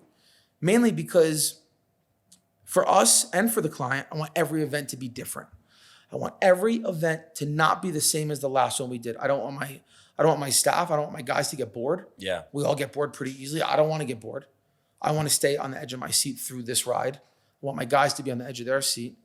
But I also don't want the client to be like, oh, well, you're so busy. You're just giving us the same fucking experience you gave this guy because you have no time to talk to me and ask me the important questions and ask me really what I'm looking for. So I spend a lot of time in, it's the same process, right? You go on the website, you fill out an inquiry. I send back the same response to everyone. It's a general response, pretty much breaking down what we do. And then everyone's got the same question. Well, how much is it? How much is it? And because I don't offer packages, that changes things. You know, then I do what most people don't do. I'm like, well, go to my menu and let me know what menu items you're thinking of. And I can give you pricing based on those menu items. So you curate like a specific experience every time. Based on, some people just want just pizza. Yeah. Some people just want them sliders, dude. Some people just want garlic nut sliders. Yeah. Some people, now we're in a place where, because I'm, again, trying to grow what we do and build our brand, we do events where there's no pizza. And that's really fucking weird for us. Yeah. Because now we're taking what we do, we're taking our fucking system and we're leaving it behind. Our system is pizza. And now we're in the truck and we're not asking each other, yo, you got the pizza cheese? You got the dough? Yeah. You got the sauce? Because this is what we do on every fucking ride. We have a system, we're good at what we do, but we're also paranoid about forgetting something, because when you're on the road and you forget something, you are fucked. Yeah. You are fucked, right? So we got to be super detail oriented at the kitchen. Our systems, you should see our fucking wall. I mean, the clipboards, I should own stock in fucking Staples, dude, with the amount of clipboards I have. Because I'm like a pen to paper kind of guy. I got to write it down. Yeah. So because it works for me, it's how I train the staff. And now we all do it. Now we just live on fucking clipboards, right? So we can't forget stuff. We gotta, and now we do events that don't have pizza. So that throws us for a loop. And it's being able to change and having our lists. We live on lists. We do stuff real remote out in the desert. And if you go out to fucking Joshua Tree in the park, and this has happened, and you forget fucking pizza cheese, what the fuck do you like? Yeah, what do you do? I'm back to like asking yourself the important questions. Okay, don't freak out. Don't fucking kill somebody. Don't strangle the motherfucker that was like, yeah, we got it. We got it. Yeah. And this is a guy that's worked with me for a long time. He's my family. Serge is like my guy. And didn't bring fucking pizza cheese. And when I'm like, yo, you got the cheese? And this is for 200 people. So we had about 35, 40 pounds of shredded mozz. I'm like, okay, I got to go find fucking cheese. And and you make it work. Where'd you find cheese? Fucking Vaughn's, dude. So you went and got like some bunk ass fucking Vaughn's bullshit. Cheese? And then I'm like, okay, I can't serve this pizza with, we cook it like $8.50, $8.75. I bet the cheese just got destroyed. Go to Vaughn's and buy silicone cheese, you're going to burn it. It's just going to fucking light on fire. Yeah. So then I was like, okay, by any means necessary, right? By any means necessary, we're going to do what we got to do to make sure that this event goes off. Not for us, not because I obviously I don't want the bad review, but I don't want to fuck up someone's night. If it's a wedding, if it's a corporate thing, food, booze, and liquor are the three most important things of an event. Yeah. Now we're at a place where I'm usually controlling at least two of them, right? So if I fuck up the liquor, if I fuck up the food, your event's shit and I'm to blame, right? Yeah. So, okay, no pizza cheese. I think it was like 110 or 120 pizzas we had to make that night. So I went to Vaughn's. I go to the shredded mozz. They got the shredded mozz. I'm like, what the fuck is this? It was like $14 a bag for like a bag like this big. I'm like, oh, so that's good for one pizza. Yeah. Okay, so now we need 110 of those. Not gonna get it. So I bought every piece of fucking cheese they had. Every bit of mozzarella and provolone. I don't really use provolone on pizza, but I do know it will melt. St. People Louis will style. like it. It makes it creamy. We gotta make something creamy. Like, dude, I was about to go buy fucking heavy cream and make a bechamel real quick to just add like a cheese sauce to make up for this bullshit. So we made it work. I just bought a bunch of fresh mozz. We shredded it real quick and mixed it with the shitty cheese and mixed it with a little bit of other stuff and made like it was good. I bet it was fire. It was really good. Yeah. And now I got this fucking guy, Serge, like, I guess it wasn't that big of a deal. I forgot the fucking cheese. Yeah, except yeah, of course, Serge. My blood pressure went from totally normal to like through the roof. Yeah. And I just blew like $500 at Vaughn's. Yeah. So the little bit of money we were going to make on this job, fuck you. Now it's at Vaughn's. Yeah. And dude, it's not about the money. It's not about anything. I want us to look and be professional. So for us to go to an event and for the client or anyone to see me pull out my big ass truck that's loud and makes all this fucking noise, pulls out like an asshole because I'm in a rush, because now it's 30 minutes to serving time. I got to go fucking hunt down 30 pounds of cheese at a Vons and Joshua Tree. I don't need that. Yeah. No, I got my own shit. You could just bring the fucking cheese. But well, something like that probably and should only happen one time. it should. But it Will did. it? No. Yeah. Will we ever forget pizza cheese again? Never. Yeah. Now we make a fucking joke, but will we forget something else? I wish we could say we went on the road. We do anywhere between 30 and busy seasons between 30 and 50 events a month. Yeah. So to sit here and do that many condensed into 4 weeks with just 2 trucks and then say we don't forget shit, that's a joke. Yeah. But I It'll will happen. tell you, what we do forget is bullshit. That DoorDash, I will give DoorDash that. Pizza boxes, if I run low on plates or forks, certain things you can't predict. Yeah. And other guys, other caterers that I know, and again, everyone conducts business differently. They're okay with running out of plates. It's not their fault you used fucking too many. Yeah. They brought enough and fuck you, or they forgot parsley. I'm like, well, cilantro kind of looks like parsley. You're not gonna know.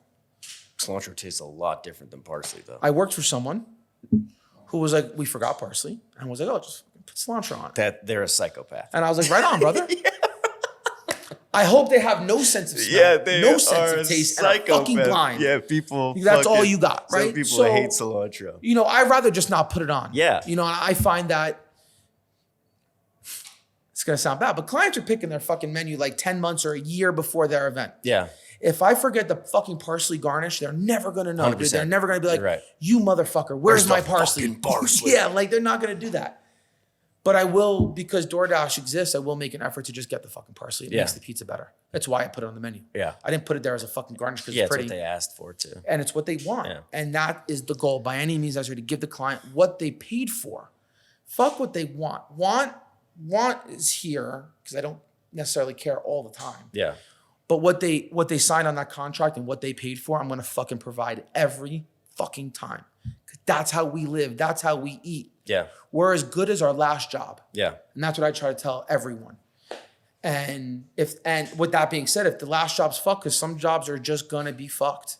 That job with the cheese, that was just the beginning of it. Like the weather went to shit and the lights stopped working. We're fucking Comes making in pizza threes. in the dark. Exactly, right? So that's gonna happen. So you're as good as your last job, and you're in the regards of, did you fuck it up? You forgot the cheese, right? So that's on us. Now we're fuck ups. We forgot pizza cheese. We're a pizza caterer. Well, I know Serge forgot the cheese, but I would, as an owner, I don't know how you felt, but I would want. It was on me. I would want to be like, That fuck was you, my Serge, fault. but it's like at the When I end of was the done, day, it was me. It was me. Yeah. And then that night, back to the beginning of this, right? Asking yourself the important questions. Asking yourself, did you do a good job? I got home that night after like a fucking 20-hour day. I sat on my couch. I smoked a little bit of weed. Nice. And I was like, okay, I fucked this up. Why did I fuck this up? What part of my day, what part of my routine did I fuck up to get to this place? Because something I did, forgot the cheese. Yeah. And is that a flaw on me? Maybe, because I've had other really successful business owners tell me that you have to empower your employees to have accountability. And when they fuck up, it's not on you. And I'm the one that I make every prep list for every job. I won't give it up. So that way, if we forget something that's not on the list, that's on me. Yeah. Everyone else, fuck you. Everyone tell me, come on, I'm a fucking asshole, right? But if it's on that fucking list and it's not there, then it's your fault. And that's how we got to that place. It's how I really Accountability. built a culture of accountability. Yeah. Was the list, right? Going back to the wall of clipboards. If it's on there, I typed it, fuck you. If it's not, Fuck I wrote me. 7 prep lists this week. I'm tired. Fuck me. I got to get on DoorDash right now, right? And it's like, people will tell me, oh, well, you shouldn't stay up at night because he forgot the cheese. I don't know. Yeah. Write this one down. Good luck. That's what defines the good from the fucking great. Yeah. Because the good will be like, yeah, you know what? Serge is an asshole. I love him. He's my family. Built me since the beginning. I'll never get rid of Serge. Serge will be with me till the end of fucking time. It's his fault, though. We'll figure it out. The great are going to be like, okay, how do we make this never happen again? You know how it didn't happen again? If you walk out the fucking door that leaves our kitchen, like that we lock on the outside, there's a fucking piece of tape that says, did you bring the cheese? Yeah. And I did it as a joke because now we can laugh about it. The event went off. Customer left us a 5-star review. Emailed me the next day. We love you. You're great. And that's what we want, right? We want the good review. We want the client to be happy. We want them to be fulfilled emotionally, in their pocket. I want them to feel like they got the most bang for their buck. I want them to be like the food was fucking great. And I want all their guests to be like, yo, what the fuck? Last wedding I went to, they had salmon and chicken and it sucked. These guys had pizza, garlic knot sliders, rigatoni vodka, salads, cannolis. Like, what the fuck? This is dope. Yeah. That's what I want. So that happened. So at the end of the day, no one's an asshole, right? I wasted some money at Vaughn's. Serge is a dick. He forgot the fucking cheese. Cammy got to laugh in the backseat the whole time. She's like, motherfucker, I didn't forget anything. You forgot the cheese. And we laugh on that. And we make it a joke. And I put the piece of tape there to be like, this is a joke. It's a joke, but it's also like, now we're never going to forget exactly. the fucking cheese again, I mean, right? And sometimes you have to have those shitty days, the worst days It's of your life. what makes you better. Everyone asks, like, what makes you successful? Is it the food? What? If someone says to you, what makes you successful? What is it? And I tell everyone it's the same fucking thing. And I made fun of it before, but it's about how well you deal with your problems. Mm-hmm. And it's not like, oh, did you not punch a hole in the wall? Did you not throw your fucking phone? Well, no, you're an asshole if you do shit like that. But were you mindful about the solution? Did you remove the emotion? Did you just think about the fucking problem and think about, well, how are we gonna fix this? You know? And I will give credit to everyone at Fire and Wood and me mainly that have built a culture on just be in the solution. Fuck the problem. It's not about the problem because the problem is the problem. We can't do anything about it, but how do we fucking fix it? You know? And it's like, I notice how good we've gotten when shit gets fucked and we fix it instantly. You know, I'll go back to Serge for a second. A couple of months ago, we were in the car, we were driving out to Palm Springs, and I bring pizza boxes to every job. So I can leave pizzas behind. I want, whether they paid for them or not, I want the bride and groom to go back to their room at the end of the night when they're drunk and high and they smoked weed all night or whatever. If they didn't, they're gonna want pizza no matter what. They didn't eat.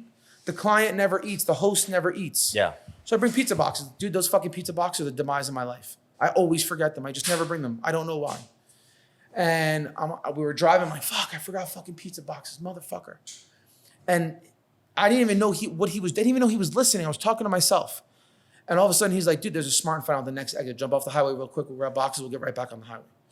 And that's what we did. Mm-hmm. And within 4 minutes, we grabbed boxes. We were back on the road and no one knew we forgot them. Yep. You know, my sister drove into our bay door that locks up the entire warehouse on the way to a job. And that's like my biggest fear. Like if something's fucked up with her crew and I'm out on the road, well, I can't fix it. What the fuck do we do? And she drove into the door, accidents happened. It ripped the whole door off the fucking thing. I was 5 hours from home with a whole nother crew in the middle of service. Like I had 4 pizzas in the oven. She's calling me, telling me I can't go to my job because the fucking door is gone. I had no service. We were doing this through fucking text. Yeah. People that I just hired, like they were with me for a couple months, found a door guy to get to the shop, to fix the door, and enough time for them to get to the job. And it's stuff like that like makes me grateful outside of food for the people that I have and the staff that I have, and they're great. And it makes me grateful for what I've cultivated in those 4 walls. And it's like so different, you know, again, back to the beginning, like so different from where we were. I used to just like be mad, be angry. Nothing good is gonna come out of that. And now these problems are gonna happen. Yeah. Brick and mortar, mobile, and I find that mobily more shit goes wrong because you're doing more. You're on the road, you're dealing with outside elements. Set up, takedown, yeah. Yeah, like accidents on the road, flat tires, yeah. tickets, cops, whatever. And then we have the problems that everyone else has. No call, no shows. People that don't just fucking show up. Yeah. You know, I staff really tight, mainly because I don't want to drive 1 million cars to an event. Yeah. So I'm going to try to it's rare that we do an event with more than 5 people. Mainly because that's what fits in a fucking car. Yeah. But also because like I don't want too much staff. But if we're on a job and the average is 4, I have 4 guys on a job and 1 just doesn't show up, fucked. Yeah. Because we're caterers, because we're working at the speed that we work, you know, our usual service is 2 hours. Sometimes they'll extend and do 3. The bigger events do 3. So it's like it's 1 hour for cocktail hour and apps and stuff like that. And then 2 hours for dinner. But when it's 2 hours, dude, you're running food. You are running, you know, our average event's 175, 200 people.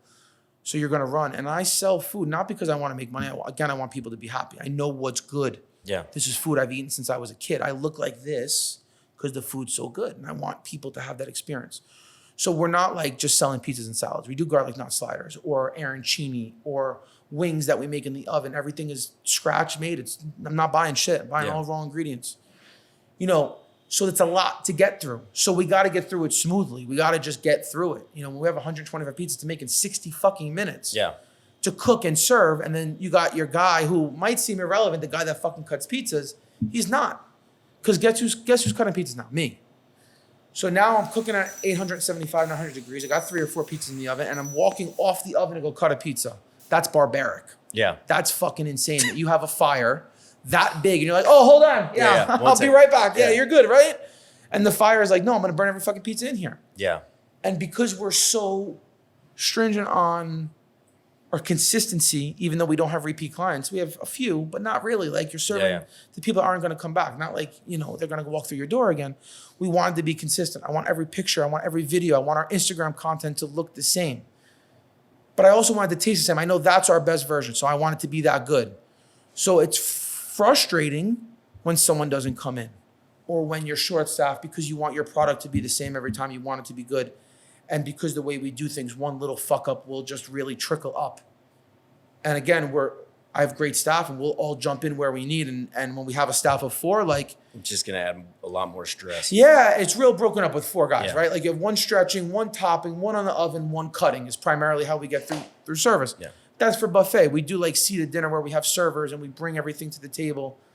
That's a little different. But normally 4 guys, and then 1 doesn't come in, now you're down to 3. Now we're all running, right? So stretch is cutting. Topping is cutting. Oven is stretching. And we're good. Me, Cammie, Serge, my sister, Lexi, we don't speak.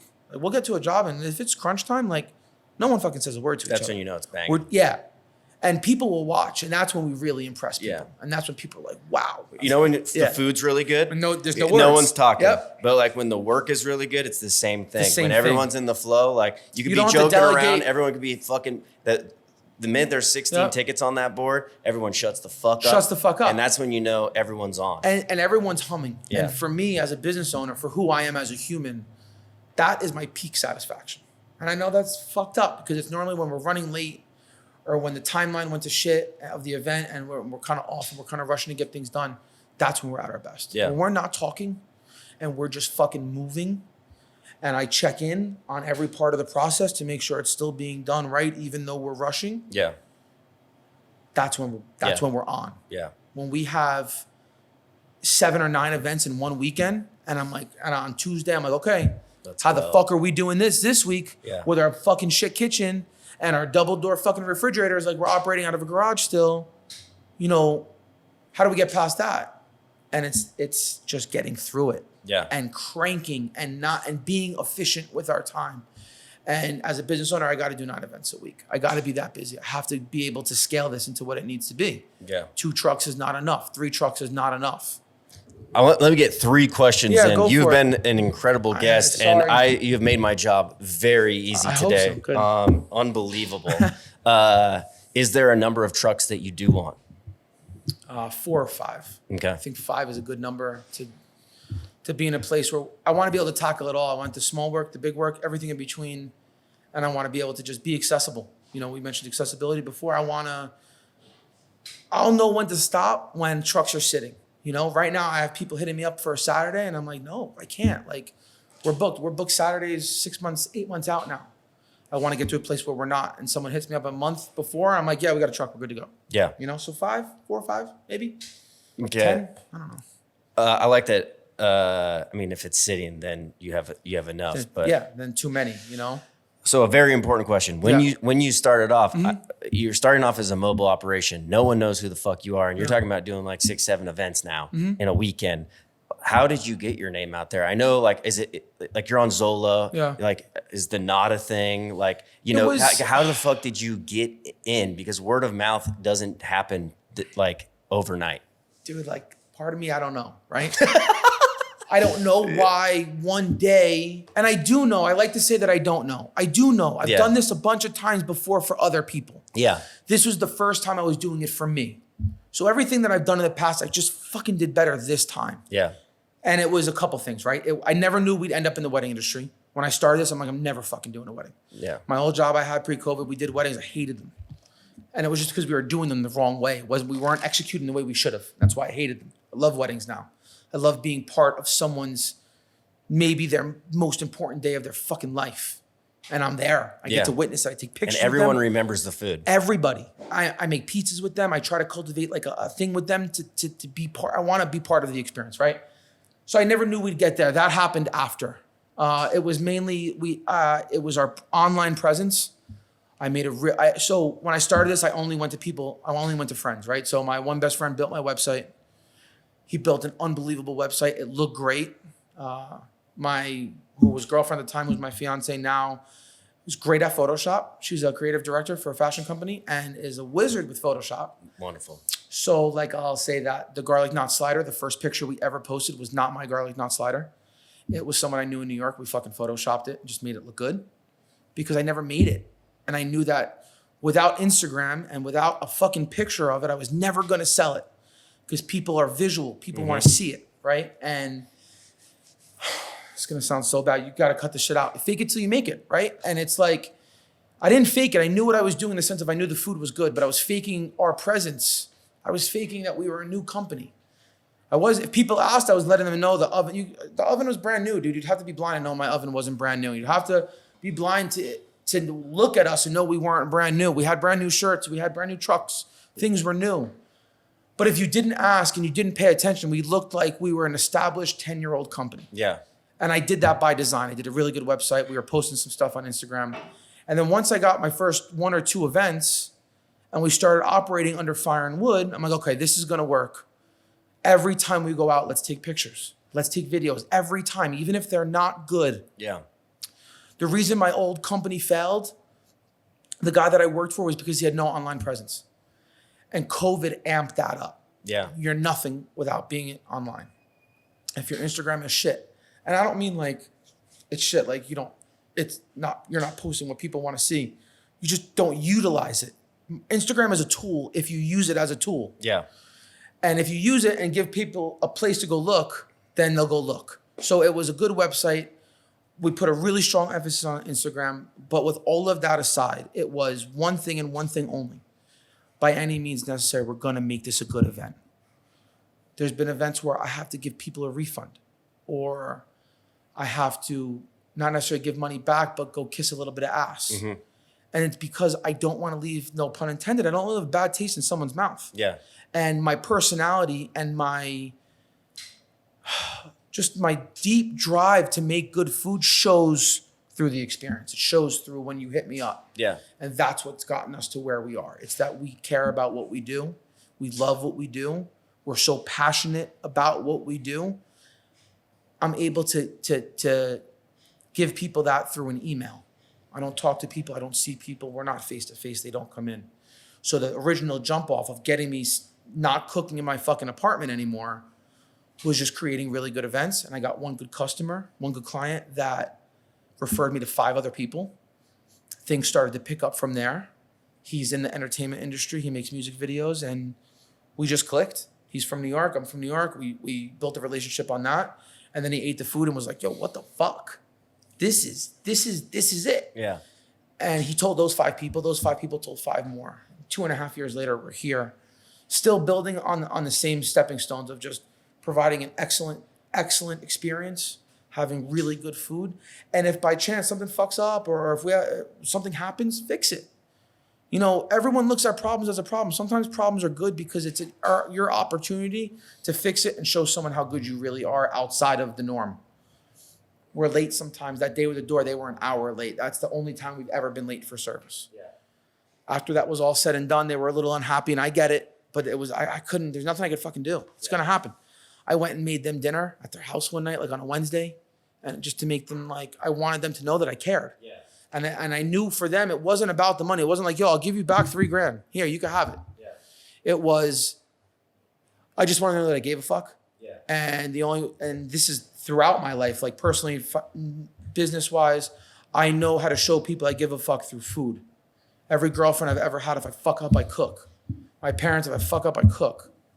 So I'm able to do that, and it's because I care, and I think that's what's gotten us to where we are, just caring, being friendly, and cultivating an experience for every client. Last year we did, almost 200 events. I could tell you every one of those was different from the last one. Even I have clients that we do 2 or 3 times a year. They don't get the same experience every time. I make sure I change it. And they're like, oh no, give me the same pizzas as last time. We love pepperoni. I'm like, yeah, but why don't you like add some hot honey? Let's get fucking crazy here. And it's not because or any other reason. I just want them to experience new shit and experience different stuff and get the most out of me. I want everyone to get the most out of Fire and Wood and the most out of me. So, yeah, I think that's how we did it. And I think that's where we ended. Cool. That was fucking awesome. That was wonderful. Thank you. I do have one last question. Yeah. And this is an important one. Sure. All right. Who is the greatest artist or the greatest band of all time to you? Oh, come on, man. That's you fucking throw that in at the end? It's the last question.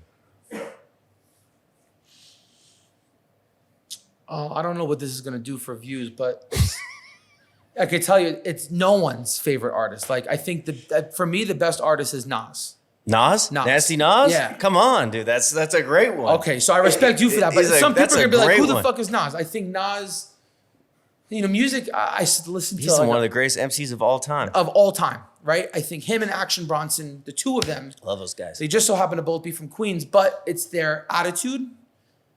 They operate like I do. They take their attitude, they take their life, they take their feelings and put it into their work. Like a lot of musicians. But I think Nas, Action Bronson, they take it and add a fuck you to it. Not a fuck you in a nasty way, but a fuck you. Like if you don't like it, you don't have to listen.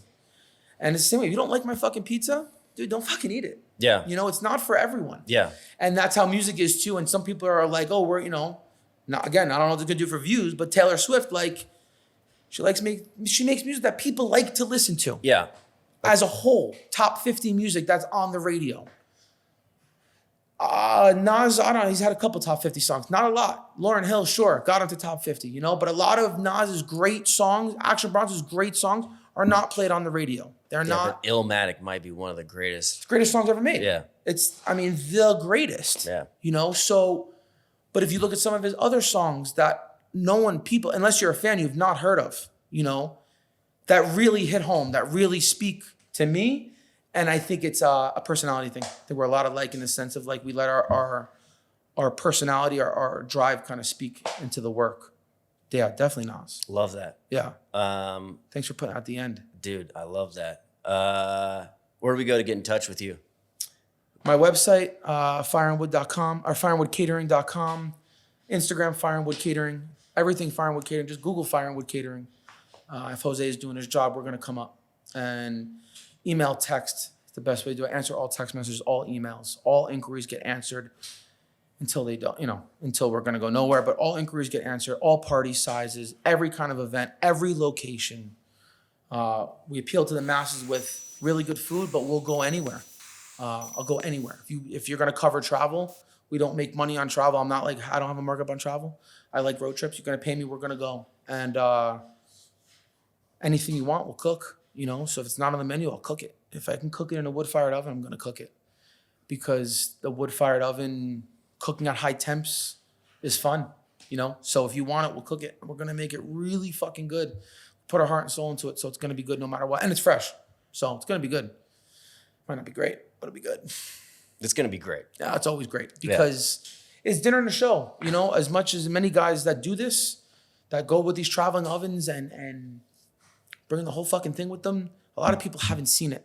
So when we pop up and people realize that we're going to cook every bit of their food there, first they're like, oh, fuck, no one's eating tonight. Like, what the fuck? And then they realize that we got 4 guys that we're going to crank through it. We're going to make it live on the spot and serve it piping hot. Without a chafing dish, without a steam table, without a heat lamp. No, I don't use any of that shit. It all ruins the food. So I don't even par-bake pizzas. I refuse to par-bake pizzas. Every time I par-bake a pizza, like when I feel like we need to do it and we're in a hurry, I feel like I'm back in New York. And slice shops, you gotta par-bake pizzas. There's an art to it. We have not mastered that art. We do wood-fired pizza should not be par-baked. Yeah. Should not be re-fucking heated. It shouldn't be. If you can't fucking make pizza fast enough, don't do it. Don't do it. Find a way to make it fast enough to keep up, And originally when we were doing only pizza, we weren't keeping up. The line was like fucking 300 people deep. Yeah. I'm like, well, how do I do this? I can't put more pizzas in the oven. I can't make them faster. So we just built out the menu. So that way when people come up, they could snack on some shit they grab. We make a grazing table on the spot. Pasta, salads, appetizers. You're already full because we don't do an event without garlic knot sliders, right? So I've already had a slider. so that it frees up the pizza space. It frees up the oven a little bit to cook more consistently, better pizzas. And not par cook them, and not do anything beforehand. Not use a chafing dish, not use a steam table, not use any of it. You know, a grazing table. When I first learned like how to do a grazing table, the people that really taught me how to do it were like, oh, do it the night before, plastic wrap it, and that way you just bring it to the event and you're done. And I did it for the first one. I'm like, yo, this is fucking disgusting. Like, the edges of the meat were curled a little bit, and the corners of the cheese were a little hard. That's not good. It's got to be right. If we're going to charge what we charge, and I'm going to go tell you this is the best experience you're ever going to have, you're not going to have mortadella or salami that has a crunchy edge on it. Yeah. So now we slice everything the day before. We put everything in Ziploc bags, plastic wrap it. We show up with a big giant bin full of fucking meat and cheese, and we build the table right on the spot. And people are like, you're going to build that here? There's no way it's going to be done in 20 minutes. Watch me. If you shut the fuck up and give me 20 minutes, you're going to be eating in 20 minutes. Yeah. And it's that freshness, it's that the drive for constantly having fresh food that, you know, keeps them coming back for more and makes everyone want it. Whether you like, everyone likes pizza. Like, to pull up to an event, whether it's a wedding or a studio or a work thing. I did a work thing on Saturday night for a law firm, and it was a bunch of like new hires. And like new hire lawyers, you'd imagine are like kind of stuffy. And you could tell like no one knew each other. It was like everyone, they were all introducing themselves. And they found out I was making pizza in the backyard. They're like, oh, fuck. And everyone loosened up. Everyone cracked open a bottle of wine. Everyone was having a drink. And that's what you want. You want people to have that. That's what pizza's supposed to do. Yeah. That's the experience you're supposed to have when you eat a slice of pizza, regardless of where you're eating it. Whether it's here, there, anywhere. It's supposed to bring that joy, supposed to bring your endorphins up when you eat a slice of pizza. That dopamine hit. Exactly. That's what you should be selling. Fire and Wood. Straight dopamine. Straight hits. dopamine. Fresh food. How do you do it? Well, it's cheese slices. Fresh food and dopamine. And dopamine. hits. I like that too. Yeah. We were working with Eat Good with Fire and Wood, but I think go with that. I don't know. Dopamine hits might not be a bad plan B. Dopamine hits I is can pretty tell you hard. some people would appreciate it. Yeah. Maybe not everybody, but some people. Don't pull out your phone to look at your legs. Yeah. Just take a bite. Just Fire and Wood. fuck Dopamine Instagram. hits, There bitch. you go. See. All right, let's get out of here. Thank you for your time. Thank you for having me. Seriously. Appreciate it, Thank dude. you. I This really was appreciate fucking it. rad. This was. I know everyone's. I know I don't enjoy shut this. the fuck up, but It's beautiful. You got a lot to say. I think there was a lot of knowledge dropped. Thank you for having me. This is really good, and thank you for doing this in general. I listen to it regularly, and I know other people do too. And this takes a lot of work, cameras and mics, and everyone here to do this. I just have to Cooking listen. quietly in the back. It's all Matt. Matt has the hard job. This is really, thank you guys. This goes above and beyond, and it brings all of us together. I saw you're going to be at Pizza Fest this year on Saturday. That's right. Fuck yeah. Are you Sunday? Saturday. Are you Saturday too? Saturday Yeah, that's too. a fucking. Saturday is the heater. Yo, that's the day. Steve hit me up. Steve Saturday's the day. I'm not gonna Steve's lie. like, do you want to come back? And obviously I'm going back, but I'm like, I'm gonna play hardball here. Only if you give me Saturday. Yeah. Got to be Saturday. I'm excited. It's gonna be good this year. Yeah. I'm the only pizza truck, which makes me happy, and it was dope last year. Again, it's good. It looked like a lot of fun. It's good to have for us. It's good to have us all in one room, Yeah. in one place, and for everyone else, as an experience, dude, where are you gonna go and get fucking 15 or 20 slices of pizza in one spot? That's fucking dope. Yeah. So it's gonna be good. Shout I'm out excited. Steve. Shout out Steve, Pizza Fest, Carl Chin. Daft Punk is playing Saturday. Fuck yeah. Yeah. We're ready. All right. Yeah. Thank you again. Later. I wanna know.